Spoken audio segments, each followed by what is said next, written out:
Isang mapagpalang araw na naman nga sa inyo guys. So for today's video, update ko lang kayo sa mga ibon nga natin na pang summer saka pang north. Ayan. So self bath. Ganyan lang naman ako, nilalagyan ko lang sila ng palanggana ng tubig. Ilan lang naman yan, kaya isang palanggana lang naman.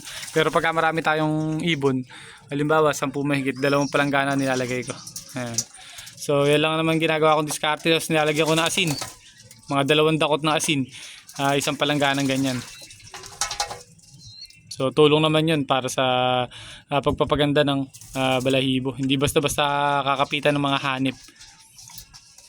So yan, ganyan lang ginagawa natin. So paghahanda yan para sa self-training nga natin. So naiwan na nga tayo sa club training. Kaya magpupursigin na ngayon tayo kasi nakita nyo naman sobrang babata ng ibon natin. Tapos papahaba pa lang yung mga pakpak. Kaya gagawin natin self-training muna. Tapos sasampa natin sa BBC pag alam natin na okay na. So kaya tayo nagpaligo ngayon after nila marumonda, mag-routing. So nag-routing sila, nasa 20 minutes lang. Medyo mainit kasi dito. Kaya siguro ganoon lang ka bilis. So paghahanda nga yan, sabi ko nga paghahanda yan para sa self-training. Para sa ganun, masanay natin yung kalapate na bitawan na. Para kung sakaling isang pa sila sa truck, hindi sila mabigla. So pinapapreskuhan nga natin dahil bukas magse-self-training na tayo. Sa 10 kilometers lang naman ang gagawin natin bitaw, kundi 10, 7. So hindi natin bibiglayin yung mga kalapate dahil alam naman natin kahit na matagal ng rumonda rito or mataas ng lumipad, mga 7 to 10 lang. So 2 beses, sabi ko nga 2 beses kung uulitin doon. 2 beses sa maga tayo mag-self toss para sa ganun hindi ganun kainit yung panahon. So hindi mahihirapan yung mga young bird natin. Hindi mabigla yung mga katawan, hindi tumukod. So once kasing tanghali kayo mag self toss, pag nasanayan yan at may tukuran na ibang lugar, siguro lagi tuwing magpapalipad kayo, ganun na mangyayari dyan, tutukod na ng tutukod dyan. So isa natin hindi lumilipad napilay kasi. Di ko alam, pinaronda ko lang baka dumapo sa iba. So hinihiwalay ko kasi yun dahil alam ko parang pagka pinaronda ko may tingin ako may dinadapuan. So pag uwi, pilay. So di ko alam kung natirador o nasabit sa bubong. So yun lang, ganun lang naman ginagawa nga natin dyan. 7 to 10 kilometers gagawin natin tos bukas, Sabado tas Linggo.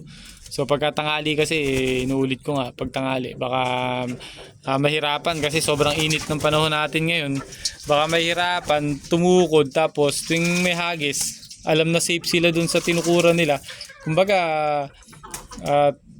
pag nag-training na club, pagka nadaanan yung lugar nga na tinukuran nila na yun, na alam na makakapagpahinga sila na safe doon, tatambay kumbaga makakasanayan ng kalapate. Kaya diskarte ko pagka ganyan mga bago-bago pa lang, 7 to 10 kilometers bitaw ko 2 beses. So pagka yung 2 beses na yun, medyo naunahan ko pa sila sa pag-uwi, ginagawa pa nating 3. Tapos pagka okay na yung pag-uwi nila, talagang umuwi na sila ng mabilis at sakto, kabisado na nila lugar, gagawin naman natin 20 to 25 kilometers naman, 3 bitaw doon. Ganun ulit, pagka nagbigit-bitaw tayo ng 3 bitaw, sunod-sunod na araw, titingnan natin kung maganda na yung magiging uwi nila or uuwi sila ng mabilis. So hindi kasi pwedeng may maiiwan so matagal or tanghali na makakauwi. Ibig sabihin nun may dinadapuan yun dahil sa mga bagong training pa lang yung ibon natin, may hirapan pang lumipad ng simula umaga hanggang tanghali kaya sigurado matik yun, may dadapuan pagka ganun katagal yung ibon nyo, pagka umpisa lang na palipad pa lang katulad nyan. So ganun nang mangyayari, kaya yun lang ang teknik ko. So gaganda na ng mga kondisyon yan kahit na araw-araw natin pinahihirapan sa pagpapalipad, umaga, tanghali, hapon, paronda tayo. Pero 3 lang naman ilalaban natin dyan, yung choco na yun sa dulo, ito, tapos ito, yan, saka ito, yung 3 na yun. So bala ko sana ilipad din to. Yan. Magkapatid yung 2 na yun kaso first clutch ito pangalawa. Kaso batang-bata pa ako, papansin nyo yung paa medyo maitim pa. Medyo umiiyak pa nga. Nangihinayang naman ako. Baka mabigla. Pero mainam eh. Mainam kasi ilipad niyan eh. Etong isa na yan. Ayan. Talagang magilas lilipad. Mas magilas to kaysa doon sa kapatid niya. Etong kapatid niya. So, malalaman natin. So yan, ganyan lang ginagawa natin. Tapos yung isa, medyo napilay nga. Pakita ko sa inyo. Ay! Pilay. Ayan. Gala kasi. So, dinala ko lang dito yun kasi parang tingin ko medyo marami tayong barako na breeder dito.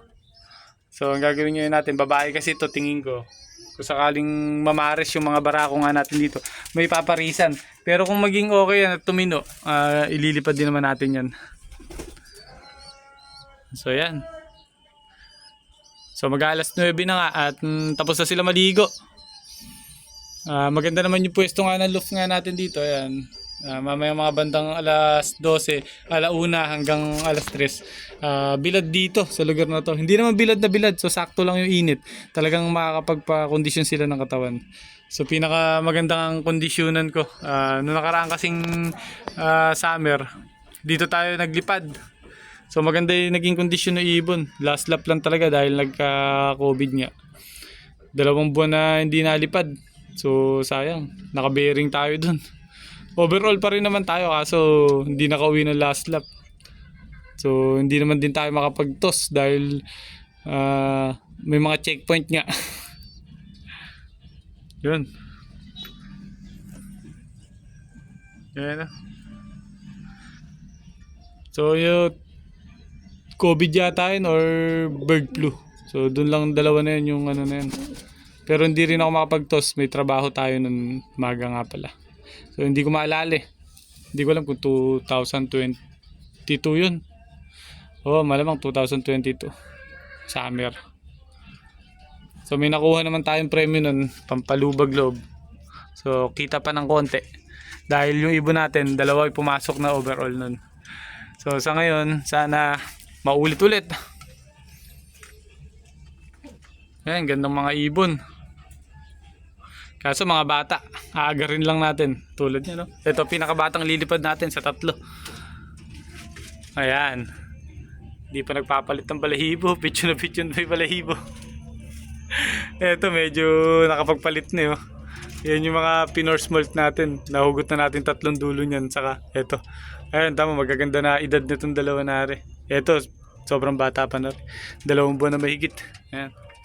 Magpapalit pa lang ng balahibo sa katawan. So sana pagka derby, okay na, ano, tapos na siyang magpalit ng balahibo sa katawan. So yun, hanggang dito lang muna guys yung video natin. I-update ko lang kayo, update ko kayo bukas pag nag self toss tayo.